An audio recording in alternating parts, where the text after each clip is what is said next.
kekurangan suami itu kita tampung-tampung lah, ya. Saya tak sukalah abang ni sampai bila nak kerja macam ni, contohlah, ya. Ada suami tak kerja ceramah, ya, contohlah, contoh kojo juga tu, ya. Abang ni jadi jaga sampai bila bang? Biarlah, yang penting rezeki yang halal. Macam Nabi pesan cari rezeki halal. Nabi tak kata jadi lawyer, jadi engineer. Nabi tak kata jadi tokoh korporat. Nabi kata yang penting halal, kan? Nabi SAW juga bersabda, wahai sekalian wanita, bersedekahlah kerana aku melihat majoriti penduduk neraka adalah kalian. Maka mereka berkata, ya Rasulullah, kenapa demikian? Maka Nabi menjawab, kerana kalian banyak melaknat dan mengkufuri kebaikan suami. Jangan. Dalam banyak-banyak tu, so gomok-gomok ikan ada tulang. Aku dah faham saya sebut. So gomok-gomok ikan ada tulang. So kuih-kuih ikan ada isi air. Sebaik-baik manusia ada kekurangannya. Seburuk-buruk manusia ada kelebihannya. Jadi kalau kita pilih nak tengok yang buruk, yang buruk.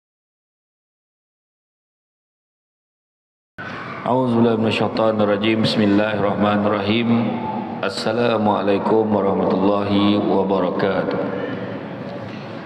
Alhamdulillahillazi arsala rasulahu bil huda wa dinil haqqi liyuzhirahu ala dini kullihi walau karihal kafirun walau karihal musyrikun walau karihal muslimun. Subhanaka la ilma lana illa ma 'allamtana innaka antal alimul hakim.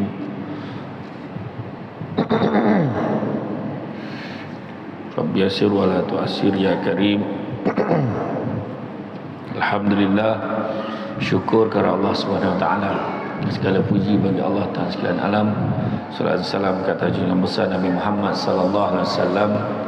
Masih banyak saya ucapkan kepada tuan pengurusi acara, bagi tuan imam, barisan tuan kuasa masjid dan seterusnya. Tuan-tuan dan puan-puan yang dirahmati Allah sekalian, alhamdulillah, syukur sangat-sangat pada malam ini dapat kita bersama-sama berada di dalam majlis ilmu yang mana Nabi sebut barang siapa yang berada di dalam majlis ilmu maka Allah akan anugerahkan kepadanya jalan-jalan ke syurga. Amin. Tuan-tuan dan puan-puan dirahmati Allah sekalian, dalam menceritakan tentang keluarga bahagia, anak cemerlang, anak berjaya, memang pentingnya kita memulakan sebuah keluarga, membuat tapak asasnya. Kalau kita nak tanam, kalau kita tanam pokok kotum lah tumbuh, kan. Kadang-kadang kita niat kita nak tanam pokok yang baik-baik, baja pun baik-baik, tapi tumbuhnya tak betul. Sebab apa? Bajaan dia secara siram pun tak betul. Terlebih air pun pokok boleh mati, kan. Kalau kita kurang air pun mati juga. Jadi nak membela pokok ni, nak bagi dia kembang tumbuh dengan baik, kan? Bukan hanya baja, bukan hanya benih, tapi semuanya dia proses. Dia merupakan satu proses. Bukannya lahir je, pandailah anak ni, tak dapat macam tu dah, kan. Sebab kita ni manusia, kan? Itu sebabnya baru-baru ni saya adalah berceramah, tentang tajuk cabaran pembinaan keluarga pada masa kini. Jadi banyaklah yang disentuh. Kita merasakan jawapan mudah kita media sosial. Jawapan kita media sosial. Hari ni media sosial, anak WhatsApp lah anak itu, tak ada juga. Ada juga media sosial digunakan untuk tujuan-tujuan yang baik, kan. Ada juga media sosial berkongsi benda-benda yang baik. Cuma ada tak dinafikan setiap perkara tu ada orang ambil kesempatan untuk buat benda-benda tak baik. Itu biasa. Dan kita sebagai manusia, Allah Ta'ala kurniakan akal fikiran untuk menilai mana satu yang kita nak pakai, yang elok ke yang tak elok, kan. Jadi itu sebabnya dalam tu saya bentangkan 3 aspek asas. Sebelum perkahwinan lagi dah ada masalah, semasa perkahwinan pun ada masalah. lepas perkahwinan pun ada masalah. Lepas perkahwinan tu masalah dengan mak ayah, masalah dengan ibu ayah mertua, masalah dengan ipaduai, masalah komunikasi, masalah pendapatan, masalah ekonomi semasa, macam-macam. Yang itu boleh selesailah sebenarnya, boleh diselesaikan bila dah berlaku. Cuma yang paling basic adalah sebelum perkahwinan tu sendiri dah ada masalah-masalah. Apa maksudnya sebelum perkahwinan tu ada masalah? Yang pertama tak layak. Yang pertama tak mampu. Yang kedua tak layak. Dia nampak macam lebih kurang, tapi ada beza sikit. Tak mampu, tak layak, dan yang ketiganya ikhtilat. Bila kata sebelum perkahwinan, nombor satu kita kata tak mampu tu, maksudnya tak mampu dari segi keuangan, tak mampu tu kan Nabi pun pesan, kalau kamu tak mampu, baiklah kamu puasa. Nabi kata kan, Nabi suruh kita puasa. Maksud tak mampu ni duit tak ada. Jadi nak kahwin tak ada duit. Orang dulu tanya, kau ada duit kau nak kahwin ni? Dulu tak ada cakap terang, tapi kita tengok dia ni baik.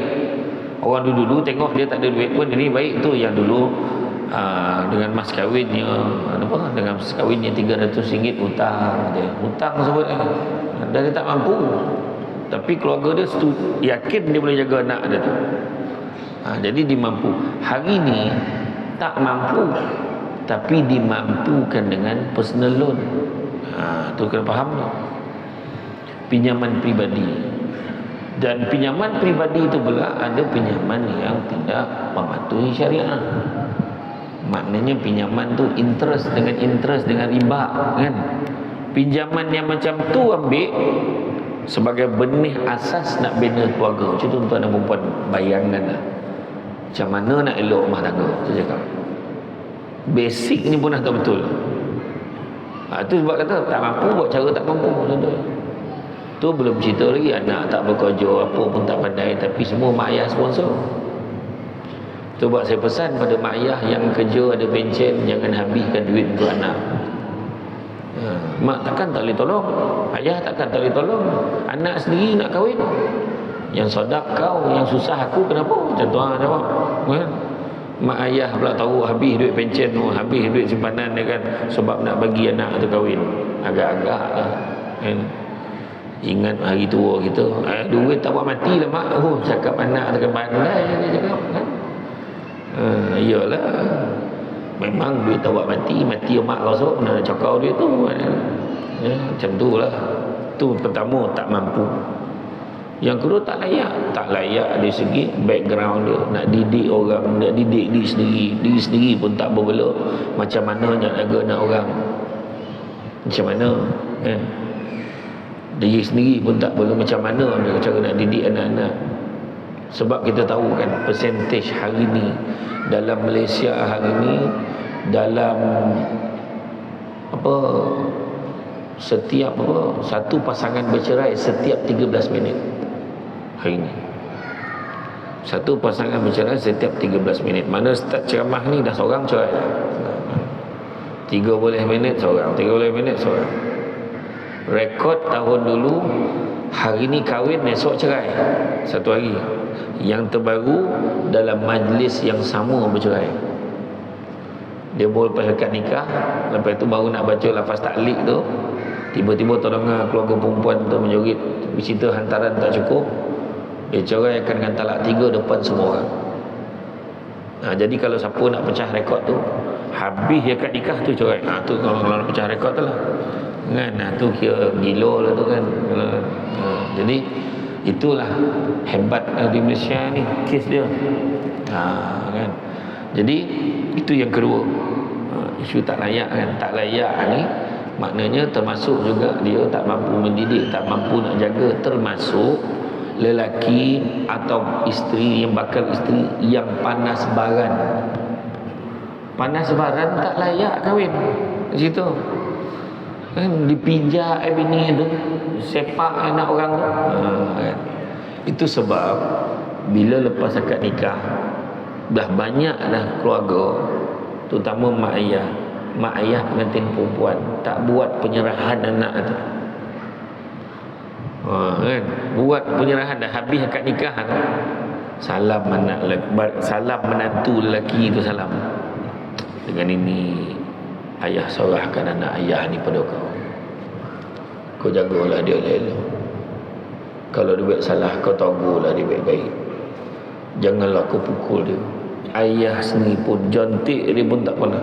Wahala ayah membalun anak daripada kecil kan, tapi cerita macam tu lah, dia cakap lah macam tu kan. Jadi jagalah dia baik-baik, didiklah dia. Dan kalau tiba-tiba anak ayah ni rindu nak jumpa dengan mak ayah ni, janganlah kau larang dia balik. Kalau boleh, InsyaAllah dia dalam majlis tu dia ingat tu, dia janji tu, baik-baik InsyaAllah saya akan buat apa yang cakap ni. Yang ramai tak baik lah kan? Yang dia heboh berlari kat jalan kereta api tu ambil gambar, baring menyerap kat jalan kereta api tu, ke jalan kereta api Tampin, baring menyerap menyala macam ni, tarik kain pergi Masjid Besi Putrajaya, ke kain kaun ke dinding. 8 kali orang tua tu ambil habis semayang tak habis-habis tengok perempuan. hilang fokus ambil wuduk tu. Macam tu lah. Dan yang ketiga, tak kurang pentingnya masalah yang berlaku sebelum perkahwinan adalah ikhtilat. Tak jaga batas hubungan sebelum kahwin.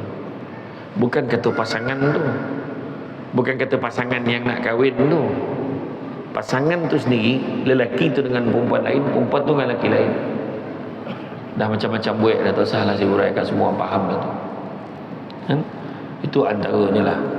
Jadi setiap orang mengidamkan keluarga yang bahagia, kerana keluarga merupakan orang yang bernilai dalam hidup kita dan mampu menjamin kesejahteraan, kestabilan emosi dan mental kan? Memperolehi keluarga yang bahagia adalah penting untuk pembinaan dan pembangunan diri kita dan keluarga. Dan masalahnya hari ini, pelbagai masalah yang wujud seringkali dikaitkan dengan kegagalan sesebuah institusi keluarga. Kita tengok anak tu pun tahu orang budak tu siapa mak ayah tu, orang katanya mak ayah dia siapa kan. Itu sebab ni kita kaitkan keluarga bahagia tadi, anak-anak berjaya tu kan. Jadi bagaimanakah pandangan Islam? Bagaimana pandangan Islam? Kalau lihat pembinaan keluarga itu dimulai dari tujuan pernikahan. Tujuan pernikahan itu sendiri telah menunjukkan membentuk, membina sebuah keluarga yang tenang, bahagia, gembira kan? Penuh dengan perasaan kasih sayang, cinta dan kasih sayang. Firman Allah SWT, a'udzubillahi minasyaitonir rajim, wa min ayati an khalaqalakum min anfusikum azwajan litaskunu ilaiha wa ja'ala bainakum mawaddatan wa rahmah inna fi dzalika laayatin liqaumin yatafakkarun. Surah Al-Azim. Dan di antara tanda-tanda kekuasaannya ialah dia menciptakan untuk isteri-isteri dari jenismu sendiri supaya kamu cenderung dan merasa tentram kepadanya, dan dijadikannya di antaramu rasa kasih dan sayang. Sesungguhnya pada demikian itu benar-benar terdapat tanda-tanda bagi kaum yang berfikir. Surah Ar-Rum ayat yang ke-21. Dengan mawaddah, kasih sayang, memenuhi syahwat. Cara nak bina keluarga tu, maknanya nak memenuhi syahwat mesti dengan perkahwinan. Kahwin barulah jalan menu-menu lain. Ini jalan menu-menu lain baru kahwin.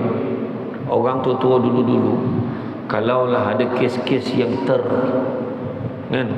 terlanjur disuruh ke kampung tu, budak perempuan tu disuruh sampai beranak, so lepas itu suruh dia pindah ke tempat lain. Hari ni dah terlanjur bersanding kawan, bersanding. Kita kahwin lah, kita kata bersanding. Masa tengah bersanding tu nampak perut besar. Bukan macam perut besar sikit ke, orang semua nampak lah. Hari ni tak ada malu lah. Hari ni tuan-tuan lihat berarak pakai. Orang dulu suruh, tak ada tunjuk ke orang lah kan, sampai dia beranak kan. Itu sebab Islam dia memelihara, menganggap perkahwinan ni katanya suci berbanding pada pahaman-pahaman yang lain tu. Di luar negara tu ada yang duduk serumah dengan girlfriend, anak dah sampai 3-4 orang lah. Anak sampai 3-4 orang, sampai orang tanya dia bila nak kahwin. Kami belum terfikir lagi pasal kahwin. Kan jawapan dia, anda tak ada kan. Macam tak ada apa-apa lah. Kan ada seorang pelakon international lah, semua tahu lah. Dia berlakon kungfu handa, berlakon lawan handa, kelakar pun kelakar, tahu kan seorang kan. Saya tak payah sebut nama dia. Ada anak luar nikah seorang. Anak luar nikah dia. Anak luar nikah tu mengimpat kat luar negara, minta sedekah apa semua. Jadi pada dia benda tu lazim kat dia. Tapi kat kita memang tak normal, tetapi berlaku juga. Di satu hospital besar ni, hospital besar dekat dalam Malaysia ni, ada seorang ustazah ni, dia yang beritahu kat saya. Ada seorang ni, dia melahirkan anak luar nikah, Melayu Islam. Melahirkan anak luar nikah yang ke-7. Bayangkan. Kat rumah dah ada 6 dah. Dah ada 6 anak luar nikah. Dan baru-baru tu dia lahirkan anak yang ke-7. Ustazah ni tanya dia, macam mana ada lagi seorang nikah? Dia kata, yang ni dia dah janji nak tanggungjawab. Tu jawab. Macam mana nak cakap? Tak pening kan? Kita pun dah mula pening kan? Itu payah kan? Dengan cakap apa tu sebabnya kita nak mengembangkan zuriat keturunan manusia dengan cara yang diizinkan oleh Allah, memandang perkahwinan itu sebagai ikatan yang suci. Itu sebab kalau kahwin buat majlis, Nabi khabar ke Abdul Rahman bin Auf kan, pada waktu selepas peristiwa hijrah tu, tak lama dalam beberapa bulan lepas tu terbau bau wangi daripada Abdul Rahman bin Auf. Apa wangi bona bau kau ni Rahman? Ni saya terjemahkan balik lah, tak ada macam tu burak tu. Bola tu burak cakap orang bau lah bunyi kan. Pokoknya kau wangi mana kau kahwin kau. Macam tu lah. Bau wangi-wangian itu wangi-wangian orang menikah. Ya benar ya Rasulullah, aku lepas mengahwini seorang wanita Ansar, maka buatlah walimatul urus, kata pesan Nabi, walaupun hanya dengan seekor kambing. Sebab apa? Sebab nak war-warkan ke orang yang tahu kau dah kahwin. Itu sebab kita buat majlis kahwin ni, sebab biar orang tahu anak kita tu dah kahwin. Bukan nak tunjuk berapa ribu kau punya duit dan berapa orang yang tajuk majlis kahwin tu. Tak kan? Wedding of the year. Macam tu lah kan. Ni rasa kat kampung kita ni tak ada orang lagi hanan. Hui, dia tumbang bukan khabar lagi dah, untung kita kan. Contoh lah kan. Bukan itu maksud dia, nak memasyhurkan pada orang kampung, pada orang masyarakat, anak kita dah kahwin. Dan kalau orang nampak tiba-tiba dia dekat kedai makan tu dah tepuk tampar, dah poluk-poluk pula, tak ada lah orang terkejut, pahal lah tu. Dia tu dah kahwin ke belum? Tak jadi fitnah. Macam tu kan? Pahal lah anak dara tu duduk atas ribu imam tu. Rupa bini muda imam. Contoh, saya tak cakap imam sini dah, di tempat lain. Contoh kan. Mana kata benda tu salah satu tujuan pernikahan.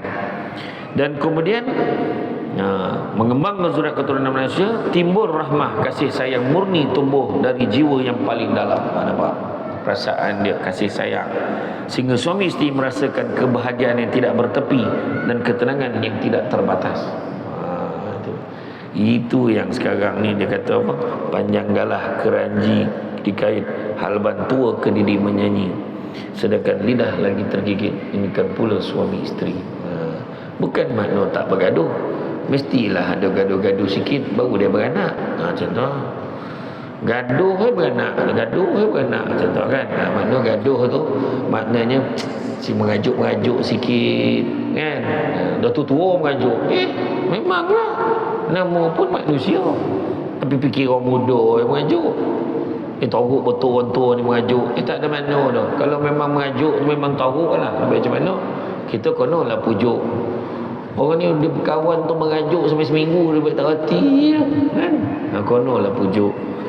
Bunga cempaka berseri-seri, melati layu di petik penghulu. Asmara cinta menampi janji. Asmara tu ditampi tu dapat janji tu kan. Kemudian pelangi rindu di lastik jerebu. Rindu adalah jerebu. Jerebu apa? Itulah ujiannya dalam perkahwinan. Aduh, dulu elok, yang semua elok. kan, cakap elok, kontut berwangi, kan dulu. Dia kata, sodak pula bau ni, minyak wangi apa kau pakai? Kontut tu bang. Dulu. Sekarang kalau bau kontut ni, kau nak buang air pergi. Dia kata, mula punya marah. Sekarang itu beza dulu dengan sekarang, kan. Salak dipangkin sebiji hilang, jerami padi merungkup kayu, hendak kahwin dengan yang disayang, mengharapkan cinta mekar selalu. Sutra kembayat pakaian asing, berseri-seri keraplah dipandang, cinta karat kenangan bersanding. Tengok, cinta karat, cinta tu dah mula karat lah, kenangan bersanding, kan. Suami isteri mengharap sayang, mulurut lalang merisau kerengga, ku bukit indah hutan digadah, hidup girang bergurau senda, tergigit lidah janganlah marah. Maksudnya kalau ada satu dua masalah, janganlah bongi, sabar. Ni nak pergi masjid dengan Syamsul debat ceramah, bodoh baik. Dogeh lah, lambap dia. Kau lambek payah parking, kau pun kojo ni tegeh-tegeh dia marah bini. Ni nak datang dengan ceramah. Yang bini memanglah lambek dah sikit, badan dah mula borek, lutut dah mula sakit, jalan pun berseret dah.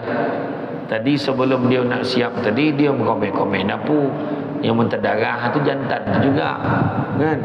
Jadi janganlah pemarah bang. Dia nak jawab boleh jawab, tapi dia fikir dia dengar ceramah, dia sabar ya, kena balun ke lelaki Arwah wan saya main, arwah nenek lah nenek. Bila abah saya main start motor, nak copek kan. Apa nak arwah nenek tu, kau nak pergi kau pergi lah, memokak contohlah. Macam tu kan. Jadi mana kata macam kita sebutkan tadi, maknanya memang akan ada ujian dan dugaan dalam perhubungan. Dan kebahagiaan keluarga ni, bila sebut keluarga bahagia ni, sebelum kita nak cerita mendidik bawa anak berjaya ni, dia tidak hanya diukur dari segi material. Bahagia ni bukan ukur secara material saja, tetapi diukur sejauh mana ketaatan keluarga itu kepada Allah. Kehidupan yang mementingkan kebendaan, hiburan dan kebebasan sosial tanpa terikat batasan syariah dalam rumah tangga pasti akan menimbulkan masalah. Wah, bahagia ni bebas, bahagia ni duit banyak, bahagia ni rumah besar. Tak semestinya. Orang dulu-dulu karen pun tak ada. Mana nak makan pun kau dapat makan ayam tu mewah lah tu. Berabot nak makan paha dulu, tapi bahagia. Hari ni tak berabot makan paha, satu keluarga makan paha je. Kudung ayam dah semua ambil paha je, isi tak nak ambil, kan?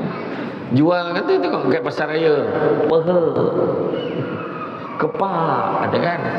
Tentu kan.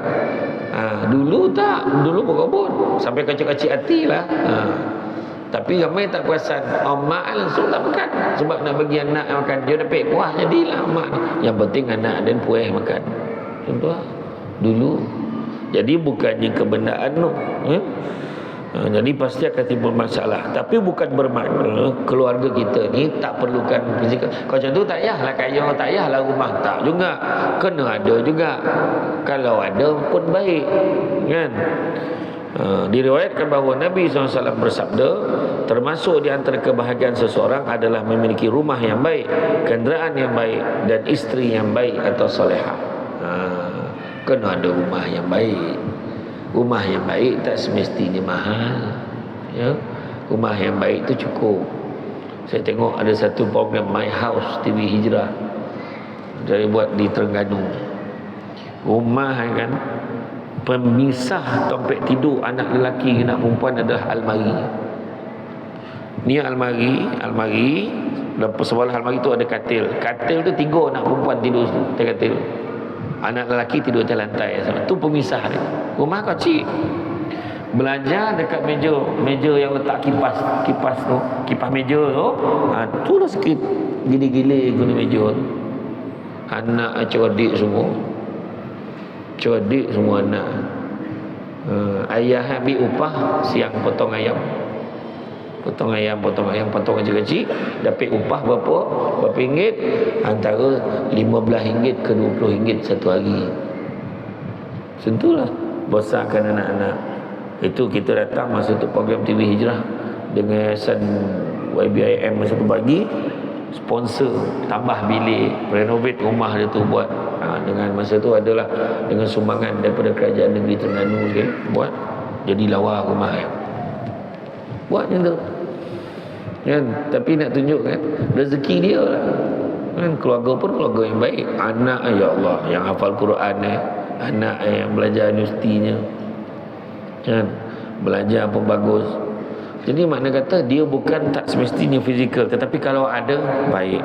Si anggota mengetahui cinta sejati, cinta tertinggi setiap mukmin adalah kepada Allah, Rasul dan berjihad di jalan Allah. Setelah itu barulah cinta kepada ibu bapa, suami, isteri, anak, saudara seiman seagama dan lain-lain. Firman Allah SWT katakan, jika bapa-bapa anak-anak, anak-anak, saudara-saudara, isteri-isteri, kaum keluargamu, harta kekayaan yang kamu usahakan, perniagaan yang kamu khawatiri kerugiannya, dan tempat tinggal yang kamu sukai adalah lebih kamu cintai dari Allah dan Rasulnya dan dari berjihad di jalannya, maka tunggulah sampai Allah mendatangkan keputusannya, dan Allah tidak memberi petunjuk kepada orang-orang yang fasik. Itu sebab jangan kita lebih-lebih nak sampai lupa kepada Allah. Ya. Senyap macam ni kan ramai orang kaya ni. Saya tengok kereta kat luar ada godang-godang lebar-lebar saya tengok tadi. Tapi alhamdulillah tak lupa dia datang masjid. Dia duduk dia tahu bosa pahala. Dia bukan nak kerja duit, dia kerja pahala. Siapa yang datang bersolat di masjid, salah satu macam Nabi itu, datang solat di masjid, kemudian dia berhenti dan dia duduk. Selepas solat dia duduk di tempat solatnya sehingga tunggu waktu solat yang lain. Sesungguhnya pada waktu duduk itu dia masih lagi dianggap sedang bersolat pahala. Itu yang rugilah siapa beralih lah aku dah contoh lah. Tapi nak bagi tahu tuan terkelebihan, malahan yang berjalan bersemayang di masjid tak lain tak bukan Allah anugerahkan kepadanya setiap langkahnya. Langkah yang pertama ditinggikan darjatnya, langkah kedua diampunkan dosanya, dan begitulah seterusnya sampai dia sampai ke dalam masjid. Jadi kalau nak lagi banyak lagi pahala, daripada rumah jalan kaki. Rumah tak adalah jauh mana Lu Gajah daripada Lu Gajah Pasnia dah tak upah orang Pasnia kan. Naiklah kereta tu kan, naik motor tu tak ada masalah dah. Ketang parking kan, jalan tu langkah tu kira juga kan, macam tu. Tak dapat tu, nak jauh lagi tak sekatilah kan. Kemudian kesolehan dan dekatnya seseorang pada Allah akan mempengaruhi besarnya cinta suami isteri dan juga anak-anak. Itu cerita tadi kan, bila nampak mak ayah ni, mak ayah sentiasa jadi model, jadi contoh kepada anak-anak. Dia tengok mak ayah semayang, anak-anak semayang. Dia tengok mak ayah dia rajin pergi masjid, anak-anak pun pergi masjid. Dia tengok mak ayah dia kan, pagi subuh dia bangun semayang, dan kita pun tengok anak-anak tu pun bangun semayang. Ni kadang-kadang nak semayang, kenapa tak kejutkan anak? Sianlah bang, dia orang tak puas tidur lagi. Saya dulu ada seorang kawan saya masa saya belajar di universiti dulu di Shah Alam, dia tidur 2 hari. 2 hari tidur. Berapa banyak kelas dia tak baik. 2 hari. Orang biasa bangun tidur, dah pukul berapa dah, dia lain, hari apa dah, dia soalan dia tanya hari apa. Saya punya poning dengan kawan saya seorang, Allah lanjut sadap dia boleh tidur tak poning. Saya tanya, kau tak poning ke kepala kau tidur lama-lama? Tapi alhamdulillah lah, bila dia dah keluar daripada universiti tu, dia kerja dekat satu kolej, dia dah sambung belajar sekarang, dia punya pangkat doktor sekarang. Anda, saya kata kau tidur macam dulu ke? Tak ada. Gila, 3 hari tidur. Ya entahlah tuan-tuan, aduh tidur kan. Jadi kadar cinta suami isteri dan kadar cinta anak-anak kepada ibu bapanya dan ibu bapa kepada anaknya bergantung kepada nilai ibadah dan keimanan pasangan. Kita tak sadar tuan-tuan, bodoh yang kita buat tu. Bangun pagi subuh kita paksa anak kita bangun. Sebab itulah kita kata dalam bab sembahyang kan Nabi kata, didiklah anak-anak kamu bersolat seawal umur 7 tahun. Dan seandainya tidak solat, rotan dia ketika umur 10 tahun. Maknanya syarat nak rotan anak 10 tahun tu mesti 7 tahun dah start ajar. Bukannya 10 tahun suruh solat, dia tak nak solat, kau rotan dia 7 tahun tu kita tak suruh. Tu isu dia. Jarang orang yang dah didik anak daripada 7 tahun 10 tahun tak solat, jarang. Itu sebab kajut anak sembahyang subuh tak ada kesian-kesian, sian bang anak kita tak puas tidur, tak ada kajut kan dia.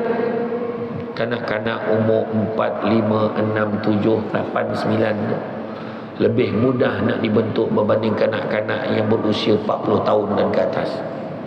Tu kena faham kan? Itu bukan robong kan, tu buluh.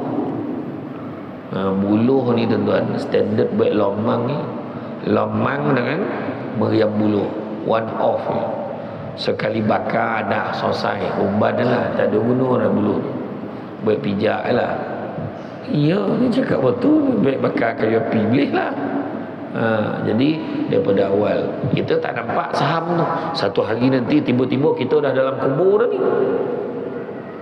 Anak-anak kahwin, dia cakap, dia pegang tangan bini, wahai isteriku, pahal dengan apa kata kalau mulai esok kita solat subuh berjemaah. Okey je, kenapa bang? Sebab dulu arwah ayah dan arwah mak abang tak pernah tinggal solat subuh berjemaah. Abang nak kita teruskan mana tu? Mengalir pahala kayak gitu tuan-tuan dalam kubur ni. Ini tak kan? Bang, besok malam kita karaoke nak. Kenapa lah? Arwah ni dulu hari Jumaat malam memang karaoke mampu. Apa saham kau tinggal tu anak kau ni kan? Ya, banyak lagi benda lain kan? Kita orang memang biasa tak sah gitu. Ayat tak sah ada tak ada. Kita orang kalau tak karaoke ni tak sah dah. Ada satu lagi kat Melaka. Kat Melaka ada setengah tempat lah di Melaka.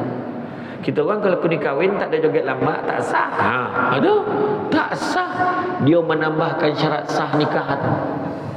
Kan? Tapi dah banyak tak ada lah. Tu yang tu Melaka-Melaka yang dah yang salah hari bulan lahir, itu lah mana. Tapi yang ni okey, kebanyakan tak ada lagi dah. Habis kan bapak-bapak pengantin dengan mak-mak pengantin. Makcik-makcik beriuk, badan semua dah oversize dah. Orang tengok lah, apa kono tu lah, pantang nongang lagu kan, macam tu lah. Jadi cinta yang tidak didirikan atas dasar mahabbatullah, kecintaan kepada Allah, hanya akan menjerumuskan kita ke dasar jurang kelalaian dan kehinaan. Rasulullah SAW bersabda, sungguhnya Allah memiliki hak atas dirimu yang harus engkau tunaikan. Dirimu memiliki hak yang harus engkau tunaikan, dan keluargamu memiliki hak atas dirimu yang harus engkau tunaikan. Maka tunaikanlah hak masing-masing dari semua itu. Tanggungjawab suami bukan setakat membeli peralatan dan kelengkapan rumah sahaja. Tanggungjawab anak isteri dan membantu suami mengurus rumah tangga. Kan? Manakala semua orang kena fikir macam mana cara nak menambah mekarkan lagi kasih sayang dalam rumah tangga. Jadikanlah rumah tangga ini sebagai markas, tempat, pusat, HQ untuk membentuk akhlak kepada ahli keluarga, termasuk anak-anak. Itu tadi anak-anak cemerlang tadi, ajar dia tentang adab dan akhlak dalam rumah tangga yang baik. Jangan disawakok pesan ayah tu.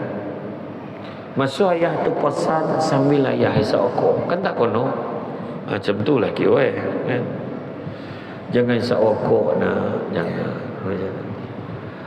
Itu yang saya nampak kat masjid kat Simpang Empek, kat Pulau Pinang tu. Ada satu masjid tu, dekat dinding tu ada keputusan majlis fatwa kan. Terfatwa pengharaman rokok. Dia bagilah dalil ayat Quran dengan hadis, dan kesimpulannya rokok itu haram. Seorang pakcik itu baca tu sambil isap rokok. Tak terdayu betul tengok. Dia nengok tu macam molek tu. Saya puas mikir apa yang pakcik ni fikir. Betul lah gitu. Bayanglah keadaan dia tuan-tuan kan. Unik betul keadaan. Saya cuma tak ambil, kalau ambil gambar back story tu jadi hal kan, tapi tak nak lah kan. Kemudian kalau kita tengok, suami menghidupkan semangat memahami agama sehingga isteri dan anak-anak memahami cinta pada agama. Tengok Nabi Yusuf. Nabi Yusuf AS akhirnya berkahwin dengan Zulaikha. Zulaikha yang dulu tergila-gilakan dia, sampaikan Zulaikha tu memeluk Islam, kahwin dengan Nabi Yusuf. Tapi bila dah kahwin dengan Nabi Yusuf, punya cintanya kepada Allah, dia takut yang ketampanan suaminya Nabi Yusuf yang handsome ni menyebabkan dia lupa pada Allah, maka dia mengurung dia di dalam bilik beribadah pada Allah. Bayangkan Zulaikha. Zulaikha mengurung bilik sebab dia takut nampak lelaki handsome kan, dia lupa ke Allah. Kita macam mana? Kita tak ada fikir macam tu Ustaz, sebab muka suami kita orang memang muka tak boleh belah. Taklah, bukan macam tu. Maksud dia tu nak bagi gambaran, jangan menyayangi pasangan tu sampai kita letak Allah terkedian. Makna kita jadikan yang paling mudah sekali, aku sayang isteri aku ni, cantik dia apa semua, sayang semua kerana Allah. Tu terbaik. Aku sayang anak aku ni kerana Allah. Tu sebab aku tak bagi anak aku ni main aja. Aku bagi anak aku ni ibadah. Aku nak anak aku mengaji. Sebab apa? Kerana Allah. Macam tu cerita kan. Tegur anak-anak, cakap elok-elok. Sebab apa? Kerana Allah. Itu cara itu yang kita kata tadi, dilihat kepada tujuan asas pernikahan. Kenapa? Nampak tak? Jadi Zulaikha ni dia mengurung diri dia. Kalau kita nak baca kisah ni, baca dalam kitab Syafatul Qulub daripada Imam Al-Ghazali. Sampailah turun perintah Allah kepada Nabi Yusuf untuk bersama dengan Zulaikha. Kenapa? Sebab Allah bakal mengurniakan zuriat yang bakal menjadi nabi yang seterusnya. Jadi Nabi Yusuf kata, aku diperintahkan oleh Allah untuk bersama dengan kamu wahai Zulaikha. Dan sesungguhnya Allah nak menggunakan zuriat bakal Nabi pada masa akan datang. Disebabkan itu dia bersama dengan Nabi Yusuf, sebab dia yakin itu perintah Allah. Macam itulah orang perempuan tak adalah sebab nak melahirkan sesiapa tu, tapi sebab kita melayan suami kita kerana Allah. Bahagialah hidup kan. Jadi bila lelaki tanya tu tak adalah banyak cerita. Sekarang kalau tengok, saya paling terkejut dah macam mana siang tadi ada orang share satu video dekat saya. Seorang perempuan boleh mengadu, boleh meluahkan, dia kelabukanlah muka tu. Dia kata dia tak puas bersama dengan suaminya, maka dia bersama dengan lelaki lain. Astaghfirullahaladzim. Dia share tu. Dia kata saya pun ada keinginan. Nampak? Sebab apa jadi macam tu? Sebab meletakkan target dia tu. Asas nikah kenapa? Kalau foto kau ada masalah, cakap dengan lelaki kau tu, saya nak memfaham tak khabarnya tu. Apalah kau pergi cari lelaki lain pula kan? Janganlah bagi alasan. Sedangkan ikatan pernikahan tu dah khabar, ikatan yang suci. Cakap dengan lelaki kau, kau tak boleh nak pergi mengadu ke pejabat agama. Laki ni tak apa bodoh, tak nak lah dia, saya tak boleh tahan. Jaga diri, ikhtilat nak kena jaga. Macam-macam lelaki dilayan dia mengaku tu. Tu yang laki orang, bini orang tu. Itu sebab kita pun heran kan. Itu sebabnya sekarang ni dah ada peraturan lah, tak boleh dah hantar mesej yang bukan-bukan, honey, link dia, baby, semua tak boleh. Kita tempat kerja. Sebab apa? Ikhtilat. Ikhtilat nak kena jaga. Baru ni ada seorang pegawai, maklumat lah, seorang pegawai, bos, orang perempuan dengar pun mesti tak sanggup dengar ni. Saya kena cerita kat lah. Ada satu bos ni dikenakan tindakan tata tertib. Sebab apa? Sebab menghadiahkan staf perempuan ni baju dalam. Apa yang tu? Sampai tahap tu langsung tak boleh tidur perempuan tu. Kan nak marahkan bos dia, kan tahu kek laki kan satu hal. Kena dia bincang-bincang dengan suami dia, buat report mengadu. Sebab kadang-kadang ramai perempuan, ramai wanita yang bekerja, dia tak berani buat aduan. Suami kena faham ni, dia tak berani buat aduan sebab tu bos dia, sebab tu ketua dia. Tapi kena buat. Perempuan tak boleh diam. Tu hak kita sebagai wanita. Kita ni isteri, kita kena jawab. Sebab kadang-kadang ada sampai satu tahap mesej tu, isteri, apa suami you tak ada, malam ni bolehlah tidur sama. Apa kata? Sukalah tengok badan you, rasa geram nak peluk, boleh tak I nak peluk you tu? Yang perempuan ni takut nak jawab kan, nak marahkan bos, dia diam. Bila dia diam, satu hari suami tu baca mesej tu, kenapa kau tak jawab? Kau setuju ke apa? Dah gaduh laki bini. Itu saya kata tadi, ikhtilat tadi. Orang perempuan kena jawab. Minta maaf tuan, boleh tak tuan jangan hantar mesej macam ni lagi? Jawab. Kalau tuan hantar mesej macam ni, makna tuan tak hormat kat saya, tak hormat kat suami saya, tak hormat kat keluarga saya. Tolong jangan ulangi perbuatan ni tuan. Saya minta tolong sangat. Sebab tu tak naik pangkat. Tak apa, semua rezeki Allah bagi. Apa kita nak risau kan? Tu cerita. Banyak tuan-tuan, polik-polik hantar gambar lucah lah, hantar video-video. Hari ni semua sonang sekarang ni sen. Sebab apa? Test market. Orang ajar laki-laki tu kan, orang ajar kan. Tu ya. Banyak kan kes tu. Saya sebut tu mana tahu lah tu kan. Kemudian bila dah tak jaga batas tu nanti, anak-anak pun terbabit. Terbabit. Bila rumah tangga masalah. Pernah sekali saya berceramah dekat satu daerah, dekat satu sekolah, tajuk dia Dilema Ombak Rindu. Satu sekolah. Kenapa sekolah tu pilih tajuk tu? Sekolah rendah. Satu sekolah tu jumlah pelajarnya dalam 90 lebih. Satu tahun satu kelas. Mana darjah 1, satu kelas darjah 2, satu kelas darjah 3, satu kelas.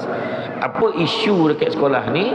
Isu di sekolah ni, kebanyakan ibu bapa budak-budak ni dah bercerai-berai. Dan masalahnya adalah mak ayah budak-budak tu dah bercerai-berai, mak dah kahwin lain, ayah dah kahwin lain, duduk di kampung yang sama. Bila anak balik sekolah, mak kata kau jangan balik sini, pakcik kau tak suka, kau pergi balik mak ayah kau. Balik mak ayah kau, pergilah balik mak kau, kau balik sini.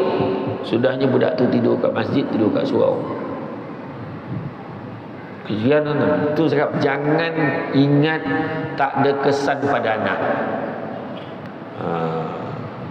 Orang perempuan bila kita cakap benda ni, kadang dia akan menyalahkan lelaki. Ya betul, faham, tapi macam mana pun boleh tak sabar sikit.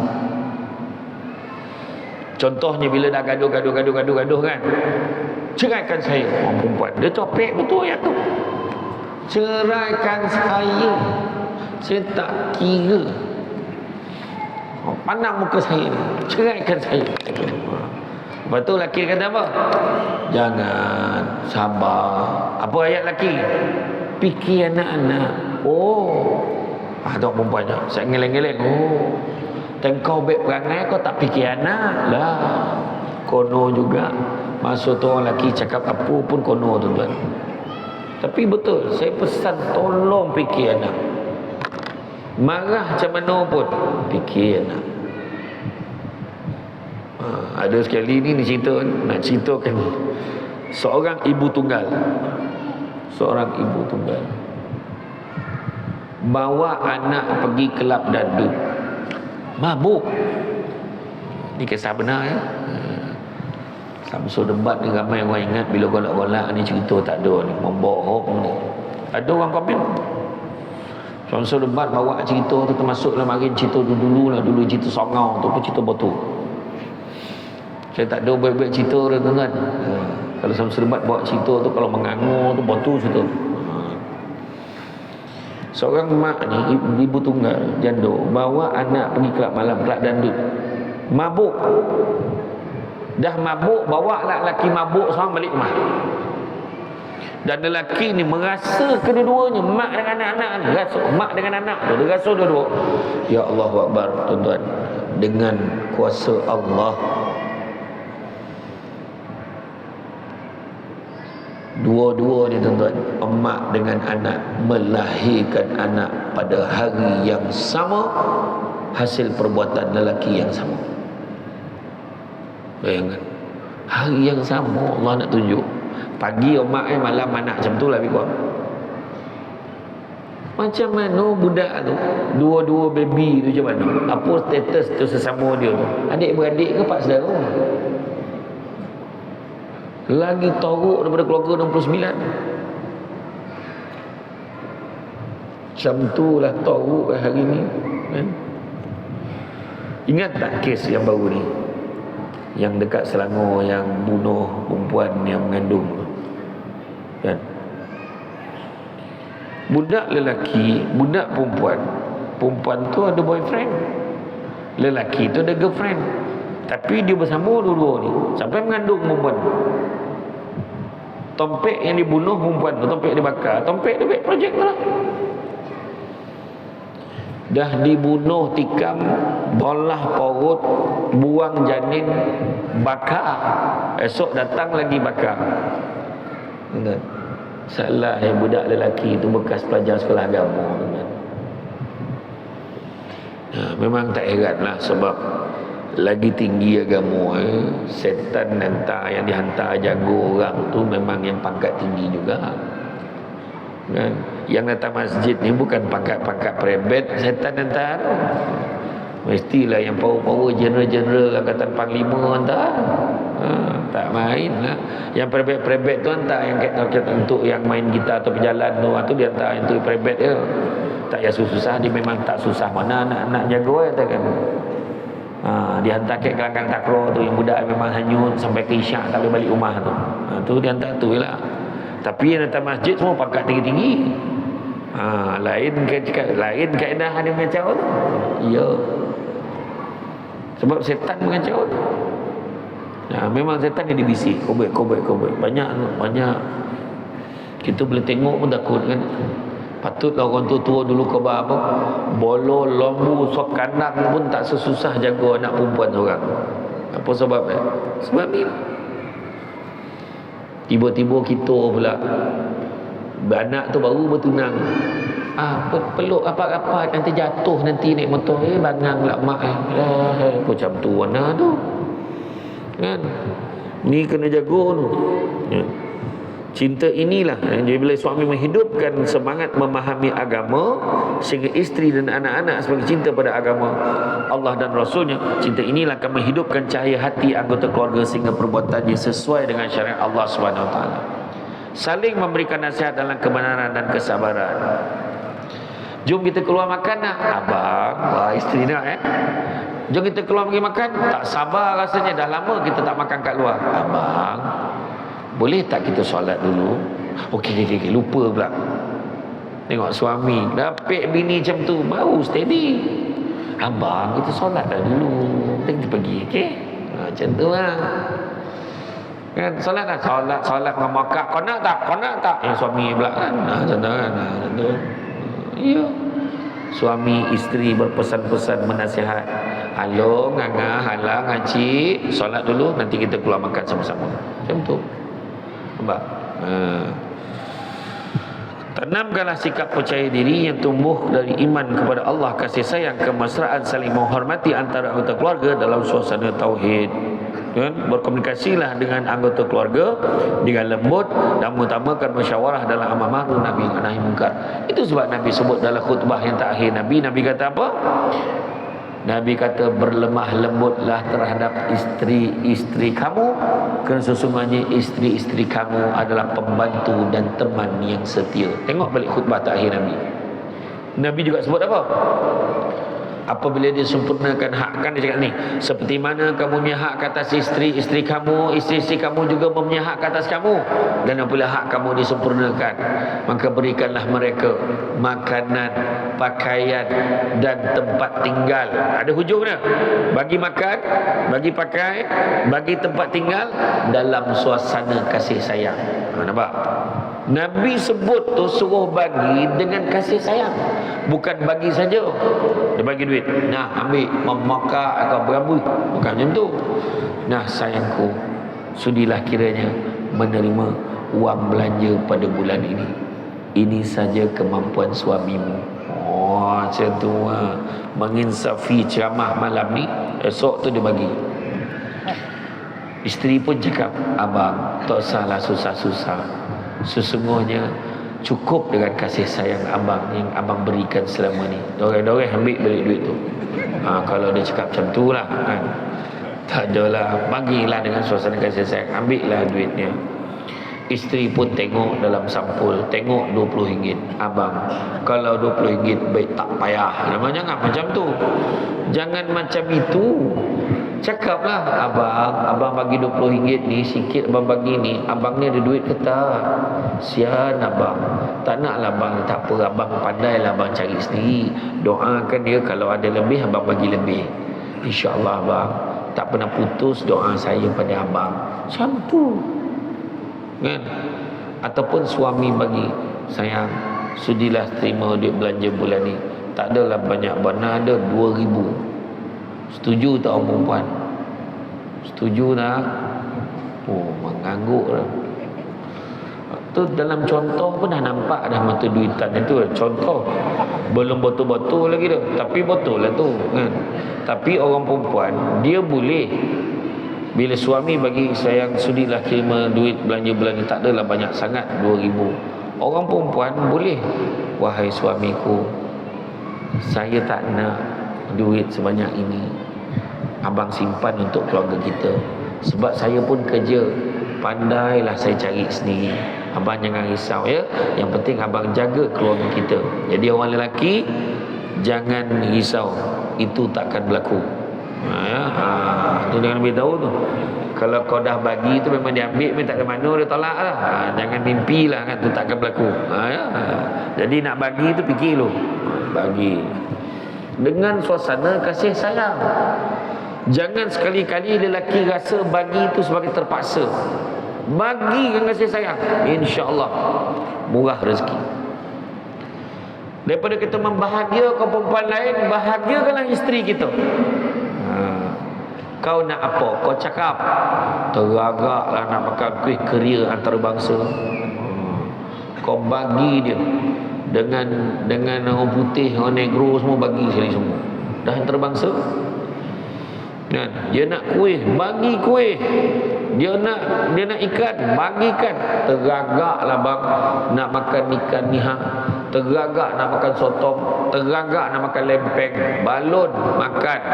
Biar ada lebar pintu rumah dah. Tak apa dah. Yang penting kau bahagia. Ya. Bahagiakan isteri kita. Yang isteri pula bahagiakanlah suami. Kan? Macam tu. Nabi ajar apa? Jaga solat, jaga puasa, jaga maruah diri, maruah suami, taat perintah suami. Kalau jaga pempek ni, masuklah ke dalam mana-mana pintu mengikut pilihan hati kamu. Nak masuk pintu syurga, pilih pintu. Tu orang perempuan lebih. Jadi jangan petikai orang lelaki. Faham? Inilah kita yang nak jaga dia tu. Perempuan tu salah dia. Aduh, jawapan. Kalau saya dalam posting dalam media sosial saya tagur kan, orang perempuan nak masuk syurga senang, jaga ni, jaga ni, jaga ni. Asyik perempuan ni kena jaga. Orang nak bagi kau masuk syurga ni. Apa yang kau banyak cekadak lah. Orang perempuan boleh pilih pintu nak masuk syurga. Orang lelaki mana boleh pilih, dapat masuk untung. Semua neraka ni. Termasuk yang cakap ni. Jadi orang perempuan, Allah dah bagi lorong, kenapa nak pilih masuk neraka? Tak sah. Ya? Jadi lepas ni jaga maruah diri, jaga maruah suami, dan taat perintah suami. Apa yang suami nak, setuju. Faham tak orang perempuan? Faham ke tidak? Faham, setuju tak? Tak, ada masalah tu. Kan? Dia gamal sangka buruk. Asal setuju mesti fikir benda tu. Cuma fikir setuju ni banyak benda-benda yang baik. Jangan kita melawan, kan? Berkomunikasi dengan lemah lembut, utamakan musyawarah. Komunikasi boleh dalam bentuk lisan atau bukan lisan, tingkah laku, mimik muka, tulisan, gerakan anggota badan. Dia panggil isteri dia, masa isteri dia dah seberang jalan dah. Isteri tanya, wah macam tu lah. Yang bini, baru macam tu jadi.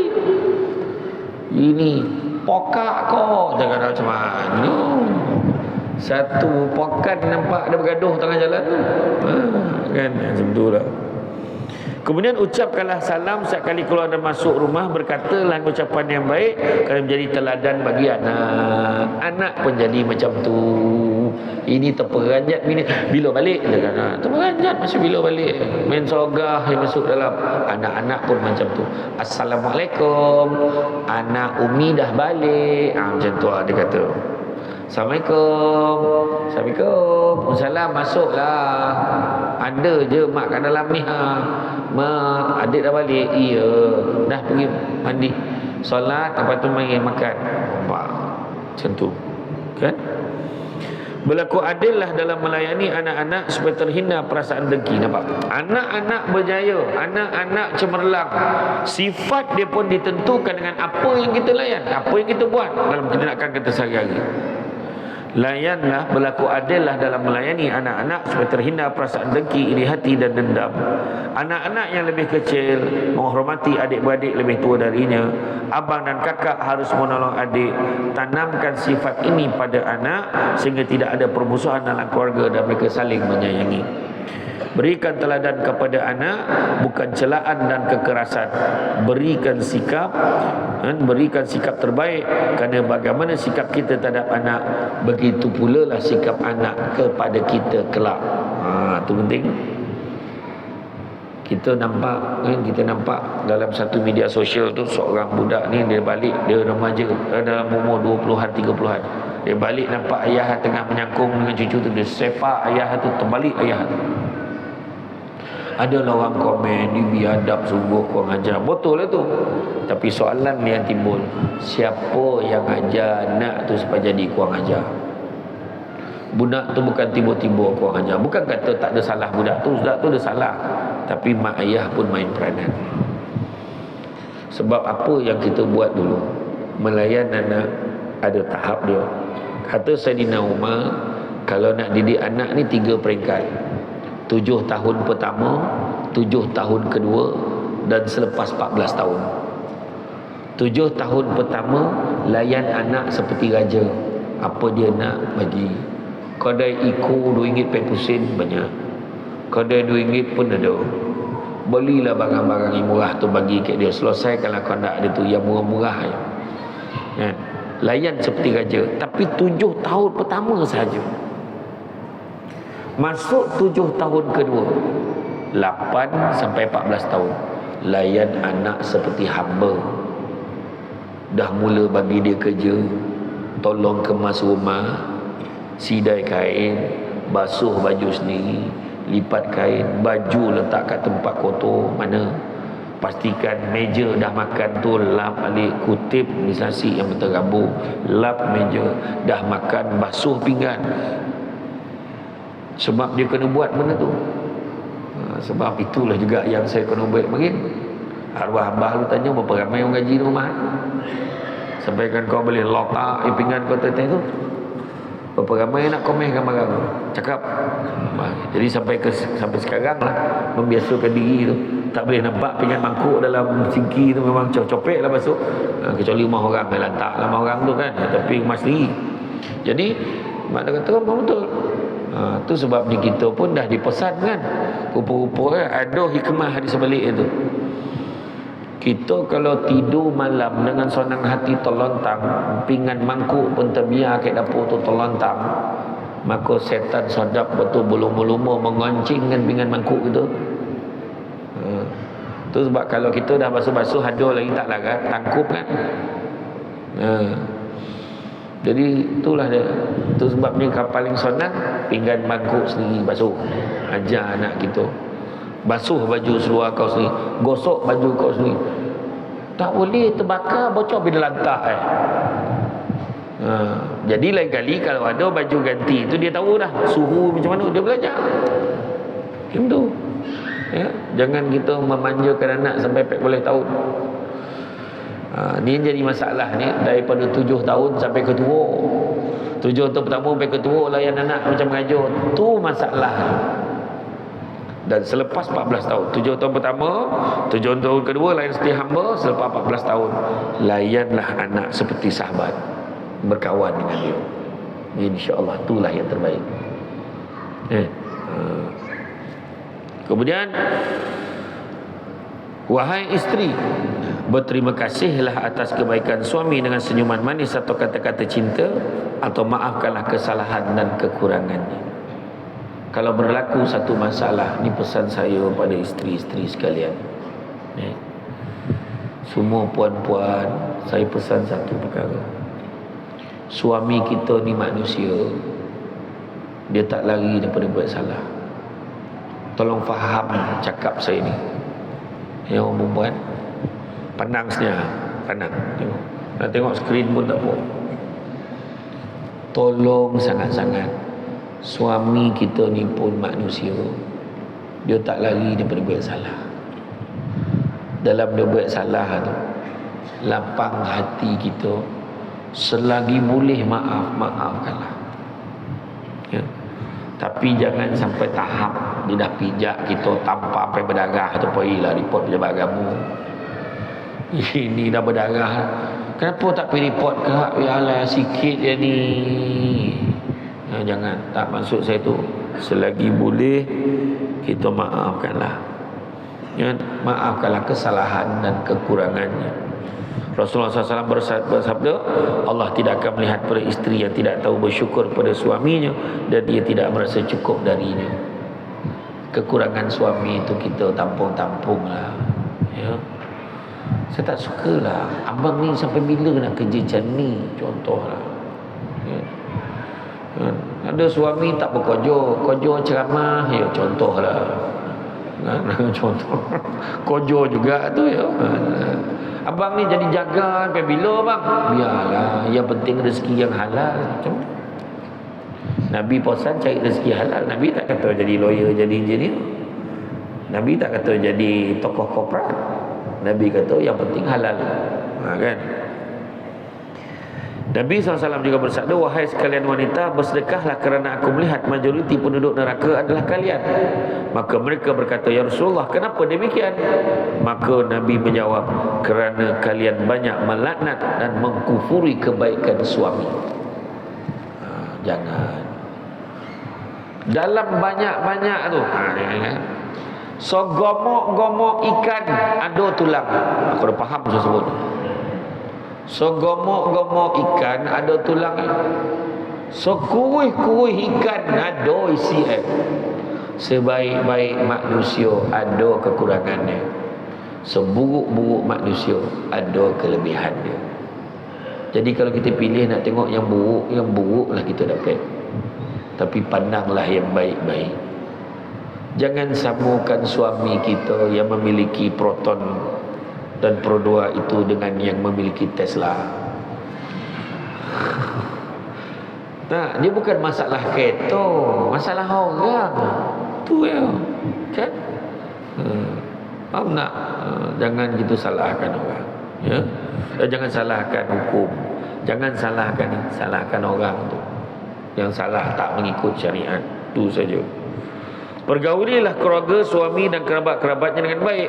Simpanlah rahsia keluarga. Pergaulilah saudara dia, kerabat dia, suami, isteri, pergauli. Itu sebab tuan-tuan dan puan-puan sekalian, dah bernikah, isyak masuk ke berapa ni? Dah lebih dah, kau mana nak beritahu? Tahuilah ya, sikit ni. Tu sebab posan, kalau dah kahwin, posan, pergi rumah pak saudara, mak saudara belah suami, pergi rumah pak saudara, mak saudara belah isteri, pergi, kau tak faham, pergi. Payah pula cakap ni 9 ni dah. Hari ni dah tak ada dah kadang-kadang. Habis nikah senyap. Pergi ziarah. Ni rumah Pak Long dengan Mak Long. Ni rumah Pak Ngah, Mak Ngah, belah suami. Ni Pak Lang. Ini siapa pula? Ni Pak Cik. Ni adik yang bongsu. Adik ayah yang paling bongsu sekali. Oh ya ke? Jumpa pula belah mak perempuan lelaki ni. Oh ni dah habis. Pergi pula belah perempuan. Itu tujuan dia cuti seminggu tu. Ni leko dia nak pergi Jakarta lah, dia pergi honeymoon ke UK. Saya je jauh nak, kata sampai jumpa dah habis. Habis bateri.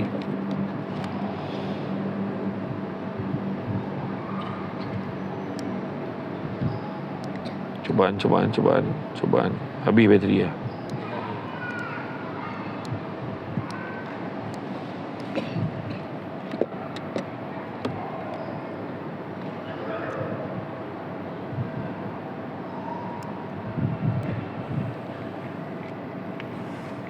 Bateri.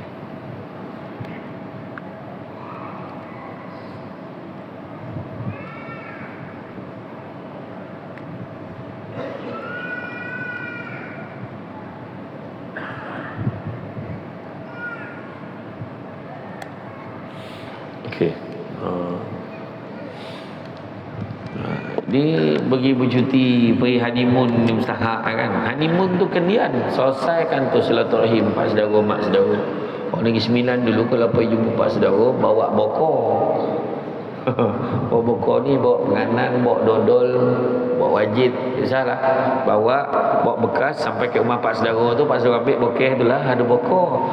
Jadi dia ambil isi itu, dalam bokeh tu dia letak duit. Dulu-dulu, sekarang ni tak payah pun, tak apa. Penting bawa buah tangan. Bawa buah ke, limau ke, apple ke, lansat ke, manggih ke, musangking ke, kan. Assalamualaikum ni, ada sikit lah kau ni susah ya, kan. Yang sebenar nak kena-kena tu tak pergi UK pun tak apa, pergi Uben okey sikit, Ulu Bendul kan. Macam tu ya. Jangan pening-pening kepala kan. Pergaulilah dengan baik, bersimpatilah terhadap duka cita dan kesedihan suami. Kenapa bang? Abang jatuh motor tu lah, sianya bang. Macam tu lah. Kenapa bang? Jatuh motor, padan lah muka. Bawa lah motor ni. Kawan tu dah lah jatuh, sedih pula dengan bini cakap macam tu. Didiklah untuk keluarga hidup sederhana hingga tidak boros dalam makanan, minuman, pakaian, peralatan rumah tangga dan sebagainya. Didik ni rumah tangga, baik isteri, baik suami, baik anak-anak, supaya tidak boros. Barulah anak-anak pun faham. Hanya yang tahu tentang susah faham nikmat senang. Kan? Firman Allah SWT, makan dan minumlah dan janganlah berlebih-lebihan. Sesungguhnya Allah tidak menyukai orang-orang yang berlebih-lebihan. Kenali dan faham isteri, kan? Sehingga tahu apa yang disukai isteri. Tadi suami, kenal isteri, kan? Penuhilah dan juga tahu apa yang dibenci dan jauhilah, dengan syarat tidak dalam perkara maksiat kepada Allah, kerana tidak ada ketaatan kepada makhluk dalam bermaksiat kepada Allah. Tu kena jaga. Jadi insya-Allah anak-anak pun akan terjaga. Tanggungjawab ketua keluarga, lindungilah keluarga kita, diri kita daripada neraka. Wahai orang-orang beriman, lindungilah dirimu dan keluargamu dari api neraka. Surah At-Tahrim ayat yang ke-6. Mendidik itu adalah hak ibu bapa. Didiklah anak-anak. Sabda Rasulullah SAW, setiap anak yang dilahirkan adalah keadaan yang bersih, melainkan dua orang tuanya yang bertanggungjawab mencorakkannya menjadi Yahudi, Nasrani atau Majusi. Kitalah yang nak didik anak-anak kita. Bahagia lebih mudah nak didik anak. Kalau kita hidup kita cacat merbau, susah malah kita nak mendidik dan mencorakkan anak-anak kita. Jadi tuan-tuan dan puan-puan dirahmati Allah sekalian, sesungguhnya rumah tangga ni satu amanah, bukannya satu apa. Saya tak pernah lagi tuan-tuan jumpa orang yang gembira kahwin. Maksud yang gembira kahwin ni, seronok dia kahwin, jarang jumpa. Yang ramai seronok nak kahwin. Tak lama lagi nak kahwin, nanti datang lah ramai-ramai tau, bawa family tau datang kat jemputan. Tu ramai. Tapi dah kahwin, macam mana kahwin? Okey tak? Boleh lah. Boleh lah. Ayo. Itu macam yang mana nampak kahwin kan. Baru tahu kahwin tu tanggungjawab. Tanggungjawab baik suami, baik isteri, semua tanggungjawab. Tu sebabnya dia ajar tentang nak mendidik anak ni. Nabi kata apa? Ta'dibu auladukum bi salasati asya. Adabkanlah anak-anak kamu tu dengan 3 perkara. Adabkan anak dengan 3 perkara. Pertama, bihubbi Rasulillah sallallahu alaihi wasallam. Ajar anak kita sayang Nabi, sayang Rasul. Ajar dia. Bila sayang tu macam mana? Bila sayang nombor 1, bila sayang tu nombor 1 apa? Nombor 1 dia akan amalkan apa yang Nabi buat, tinggalkan apa yang Nabi larang. Yang kedua apa? Yang keduanya, dia juga akan selalu berselawat ke atas Nabi sebab dia sayang Nabi. Selalu sebut nama Nabi. Sebab Nabi kata apa? Faman tahabba syai'an aksara bizikri. Barang siapa suka sesuatu akan selalu menyebut-nyebut. Ajar anak kita macam tu. Tu bila hari Maulud tu kan, berarak kat sekolah tu, suruh dia berarak betul-betul. Berarak nanti selawat tu, kuat-kuat selawat dapat pahala kan. Sebab Nabi kata inna aulan nasi bi yaumil qiyamah aksarhum alayya salatan. Orang yang paling baik di sisiku pada kiamat kelak adalah orang yang banyak berselawat pada aku. Yang kedua, bihubbi ahlihi. Ajar anak-anak kita sayang ahli keluarga Nabi. Macam mana nak sayang? Kona pun tidak. Kona lah tahu salah silah keluarga Nabi itu siapa anak kan, anak ini siapa, anak perempuan ni siapa, tahu isterinya siapa. Yang dia tahu cucu Hasan Husin tu dia tahu. Kan aku dah tahu. Kemudian biqiraatil Quran, yang ketiga, dengan membacakan ayat suci Al-Quran, mengaji. Sebab Al-Quran ni adalah silibus ilmu pada masa dulu. Sekarang ini bukan hanya Al-Quran, dan kena juga belajar ilmu dunia untuk manfaat manusia dan juga bekalan akhirat juga. Itulah dia kan. Jadi tuan-tuan dan puan-puan sekalian, bila kita sebutkan tentang keluarga bahagia ni, macam itulah tuan-tuan sekalian. Kalau nak sampai ke Pondok Bilal, singgah Keduri, masak serentak. Kalau tak pandai menumbuk sambal kan, tak apatah lagi hendak memasak, janganlah bergaduh kan. Kelubi dan keranji beralih dulang, bekalah bingkau ke Tanjung Sena. Suami dan isteri berkasih sayang, kekalah bahagia ke hujung nyawa. Berangan-angan dayang bercelak, selendang labuci tebal sulaman. Di tangan-tangan sayangkan anak, sayangkan isteri tinggalkan. Jadi mana kata tuan-tuan dan puan-puan sekalian, hidup kita ni dalam berkeluarga ni, kita bagilah kasih sayang kepada keluarga kita. Bentuklah, sebab bila keluarga kita bahagia, mudahlah kita nak membentuk anak-anak kita untuk menjadi berjaya. Mudahlah kita nak develop keluarga kita, membangunkan keluarga kita menjadi keluarga yang diredai oleh Allah Subhanahu wa taala. Jadi tuan-tuan muslimin, cukup sekadar itu. Bak kata orang, sepandai-pandai tupai melompat akhirnya jatuh ke tanah jua. Walaupun perkongsian sudah tamat, mudah-mudahan meresap ke dalam jiwa. Tenang-tenang hai di laut, sampan kelok balik ke Tanjung, hati terkenang mulut menyebut. Ya sebaik pihak masjid menjemput hari ini, rasa nak junjung.